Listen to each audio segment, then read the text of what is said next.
पहली बात मैं झूठ नहीं बोलता हूं, दूसरी बात मैं चापलूसी नहीं करता हूं। अगर ये गलत होते मैं दोनों के लिए नहीं बोलता। देखो मैं साफ आदमी हूं। मैं समझता हूं आने वाले 5 साल में, मैंने आज अपने साथियों से भी कहा था, फिर दोहरा रहा हूं, एक ऐसा राष्ट्रीय लीडर जिसकी छांव में समाज अपने आप को जैसा पिछले 100 साल में सुरक्षित महसूस नहीं किया, महसूस करेगा, मेरी गारंटी है, याद रखना। और मैं आपको ये नहीं कह रहा हूं कि इसको नेता मैं बना रहा हूं, नहीं, वो अपने काम से नेता बन रहा है। आज अगर मुझे दिल्ली में जरूरत होती है ना, मुझे कोई समस्या होती है तो मैं इनको फोन करता हूं कि भाई हिमांशु जी एक परेशानी होगी, जरा फोन कर देना, तो वो मुझे सपोर्ट करता है। वो कहता ठीक है भाई, हो जाएगा कुछ देर की बात। किसी को छुड़वाना हो, किसी को कुछ करवाना, तो मैं फोन नहीं करता हूं, ये फोन करते हैं। मैं इनको बोलता हूं कि नेताजी जरा मदद करा दो, तो मैं समझ रहा हूं कि नई लीडरशिप पैदा हो रही है। और मैंने देखा उसका डेडिकेशन। एक दिन मैंने उसको आजमाया, तो मैंने उससे एक सवाल छोड़ा उसके आगे कि कुछ पैसे वैसों का, तो उसने कहा देखो भाई, हमारे नेता ने हमें बिकना नहीं सिखाया, तो जब हमारे नेता ने सिखाया तो हम लोग तो नहीं बिक सकते हैं। तो मुझे ये भी कंफर्म हुआ कि नहीं, एक और तैयार हो रहा है। तो मैं यही नोटिस कर रहा हूं क्या तैयार हो रहा है। अब मैं आपको कुछ बताता हूं। ये दोनों शख्स, इतिहास इनको याद रखेगा, मेरी बात को याद रखें। मैंने मान्यवर दीनदयाल वाल्मीकि जी को पढ़ा, वो यहीं पैदा हुए, और उनकी वजह से मान्यवर काशीराम साहब मूवमेंट में आए। मैं उनको गुरु का दर्जा देता हूं। क्यों? क्योंकि मान्यवर काशीराम साहब को उन्होंने दिशा दिखाई, वरना काशीराम साहब तो अपनी जिंदगी जी रहे थे क्लास 1 के अफसर होकर। मैंने ओम प्रकाश वाल्मीकि जी को पढ़ा। आप में जिसने पढ़ा ना, मेरी रूह तक हिल गई जिस दिन मैंने उनके संघर्ष को, उनके जीवन को पढ़ा, उनके किस्से को पढ़ा। जब मैंने उनके दर्द को पढ़ा, वो मेरे यहां मुजफ्फरनगर के रहने वाले थे, बगरा। और एक कहानी जब मैंने उनकी पढ़ी ना, तो मैं सिसक गया, क्योंकि मैं भावुक आदमी हूं। अपने लोगों को अन्याय अत्याचार में देखा मैंने, तो मुझे तकलीफ होती है। मैं अपने समाज के दर्द को अपना दर्द समझता हूं, अपने दर्द को तो मैं कुछ नहीं समझता हूं, क्योंकि मैं समझता हूं तो आता जाता रहता, वो कुछ नहीं होता है। मैंने जब उनकी किस्से और उनकी जीवनी पढ़ी, उनकी आत्मकथा, झूठन के रूप में उनकी कहानियां पढ़ी, तो मुझे तकलीफ हुई कि हम कहां थे और आज हम कहां। आप एक बार महसूस करके देखो कि अब से 100 साल पहले हम लोग कहां थे। क्या हम पे मंच था? क्या हम पे आशा बहन जैसी बहनें थी? क्या हम पे बोलने के लिए माइक था? क्या हमें ये आजादी थी? हम ऐसे थे जैसे गुब्बारे, हवा इधर से आई तो इधर हिल पड़े, इधर से आई तो इधर हिल पड़े, ऐसे ही तो थे। हमारा कोई वजूद नहीं था, हम गुलाम थे। जिसको जो मनाए हमें वो कहता था, जिसको जिस मन से आए हमें सींचता था, जिसको जो मनाए उस डंडे से हमें हाँकता था।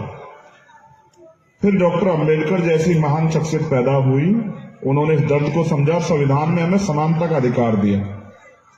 उनके अथक प्रयासों से इस देश की तमाम महिलाओं को, वो किसी जाति धर्म की, उनको अवसर मिला। आज जो प्रधान से लेके पार्षद तक हम लोग बनते हैं ना यहाँ, वो भी पॉलिटिकल रिजर्वेशन बाबा साहब के अम्बेडकर के संविधान में। कंधों पे मेरे समाज की जिम्मेदारी, मैं समाज में पैदा हुआ, अगर समाज को मैं एक सीढ़ी आगे नहीं बढ़ा पाया तो मेरी जवानी का कोई फायदा नहीं। जब इसने बात मुझे कही तो मुझे एहसास हुआ कि कोई तो है और कुछ लोग तो हैं जो कुछ करना चाहते हैं। तो मुझे उस दिन बड़ा गर्व हुआ कि एक साथी तो तैयार हो गया है जो अपने समाज को धोखा नहीं देगा, जो अपने समाज को पीछे नहीं जाने देगा।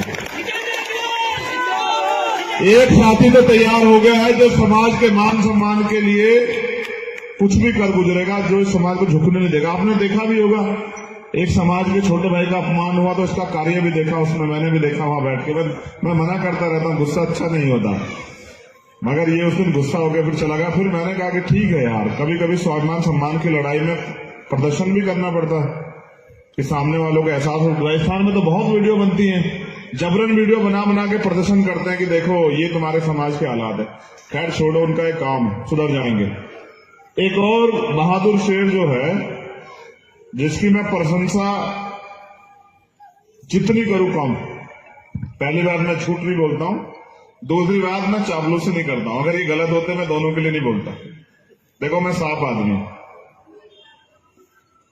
मैं समझता हूं आने वाले 5 साल में, मैंने आज अपने साथियों से भी कहा था, फिर दोहरा रहा हूं, एक ऐसा राष्ट्रीय लीडर जिसकी छांव में समाज अपने आप को जैसा पिछले 100 साल में सुरक्षित महसूस नहीं किया, महसूस करेगा, मेरी गारंटी है, याद रखना।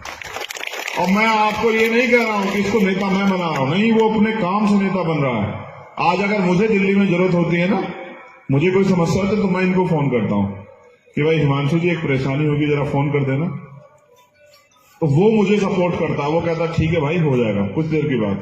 किसी को छुड़वाना हो, किसी को कुछ करवाना, तो मैं फोन नहीं करता हूं, ये फोन करते हैं।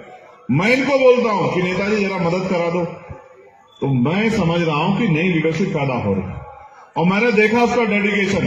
एक दिन मैंने उसको आजमाया, तो मैंने उससे एक सवाल छोड़ा उसके आगे कि कुछ पैसे वैसों का, तो उसने कहा देखो भाई, हमारे नेता ने हमें बिकना नहीं सिखाया, तो जब हमारे नेता ने सिखाया तो हम लोग तो नहीं बिक सकते हैं। तो मुझे ये भी कंफर्म हुआ कि नहीं, एक और तैयार हो रहा है। तो मैं यही नोटिस कर रहा हूं क्या तैयार हो रहा है। अब मैं आपको कुछ बताता हूं। ये दोनों शख्स, इतिहास इनको याद रखेगा, मेरी बात को याद रखें। मैंने मानव दीनदयाल वाल्मीकि जी को पढ़ा, वो यहीं पैदा हुए, और उनकी वजह से मान्यवर काशीराम साहब मूवमेंट में आए। मैं उनको गुरु का दर्जा देता हूं। क्यों? क्योंकि मान्यवर काशीराम साहब को उन्होंने दिशा दिखाई, वरना काशीराम साहब तो अपनी जिंदगी जी रहे थे क्लास 1 के अफसर होकर। मैंने ओम प्रकाश वाल्मीकि जी को पढ़ा, आपने जिसने पढ़ा तो मेरी रूह तक हिल गई जिस दिन मैंने उनके संघर्ष, उनके जीवन को पढ़ा, उनके किस्से को पढ़ा। जब मैंने उनके दर्द को पढ़ा, वो मेरे यहां मुजफ्फरनगर के रहने वाले थे, बगरा। और एक कहानी जब मैंने उनकी पढ़ी ना, तो मैं सिसक गया, क्योंकि मैं भावुक आदमी हूं। अपने लोगों को अन्याय अत्याचार में देखा मैंने, तो मुझे तकलीफ होती है। मैं अपने समाज के दर्द को अपना दर्द समझता हूं, अपने दर्द को तो मैं कुछ नहीं समझता हूं, क्योंकि मैं समझता हूं तो आता जाता रहता, वो कुछ नहीं होता।